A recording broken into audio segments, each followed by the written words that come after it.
ఏ పేరుతో పిలిచినా కలియుగంలో మోక్షానికి ఏకైక మార్గం నామ సంకీర్తన అని అందరికీ తెలుసు.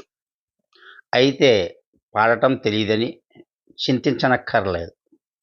భజనలు ఎలా చేయాలో కూడా తెలీదు అని బాధపడనవసరం లేదు. సంస్కృత శ్లోకాలను తప్పులు లేకుండా ఉచ్చరించలేనుగా అని ఆలోచించనవసరం లేదు. నిజాయితీగా, భక్తితో ఉచ్చరించడం ద్వారా మోక్షాన్ని పొందవచ్చని పెద్దలు చెప్పినారు. శ్రీరామ రామ రామేతి రమే రామే మనోరమే సహస్రనామ తత్తుల్యం రామనామ వరాననే. ఈ శ్లోకం చెప్పుకుంటే విష్ణు సహస్రనామం మొత్తం పఠించినంత ఫలం పొందుతాం అంటారు. అది కూడా సాధ్యం కాదా? అయితే ఈ 5 నామాలు చాలు. ఐదింటిలో మొదటి నామం రామ్. చింతలు, దుఃఖాలు తలెత్తినప్పుడు ఏకాంత ప్రదేశంలో రామనామ జపాన్ని జపిస్తే చాలు. రామనామం విన్న వెంటనే హనుమంతుడు ఆ ప్రదేశంలోకి వచ్చి కూర్చుంటాడని అంటారు.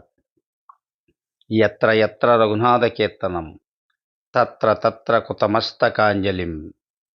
ఇక రెండవ నామం కృష్ణ. ఈ నామమే పాండవులను రక్షించింది. కృష్ణ, నాకు కష్టాలు ఇవ్వు, అప్పుడే నిన్ను నేను ఎప్పటికీ మర్చిపోలేను అని కృష్ణుడిని వరం అడిగింది కుంతి. మానసిక బలాన్ని, కష్టాలను భరించే ఓర్పును ఇచ్చే నామం ఇది. ఇక మూడో నామం నారాయణ. బాలుడు ప్రహ్లాదుడిని రక్షించిన నామం ఇది. ఎన్ని ప్రమాదాలు ఎదురైనా రక్షించే నామం. ఇక నాలుగవ నామం గోవింద.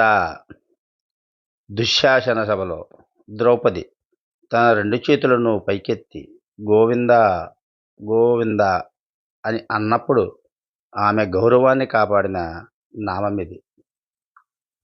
తిరుమలలో ఎల్లవేళలా ప్రతిధ్వనించే నామం. ఇక 5వ నామం నరసింహ. నీవే శరణాగతి అని నమ్మిన భక్తులకు కష్టాల నుంచి విముక్తిని ఇస్తాడు నరసింహుడు. వేరు వేరు పేర్లతో ఉన్న దేవుని ఏ పేరుతో ఎక్కడ స్మరించినా ఆయన ఆలకించి అందుకుంటాడు. అందులో సందేహం లేదు. ఇందుగలడందులేడని సందేహము వలదు. చక్రి సర్వోపగతుండు ఎందెందు వెదక చూచిన అందందేగలడు అని ప్రహ్లాదుని మాటలు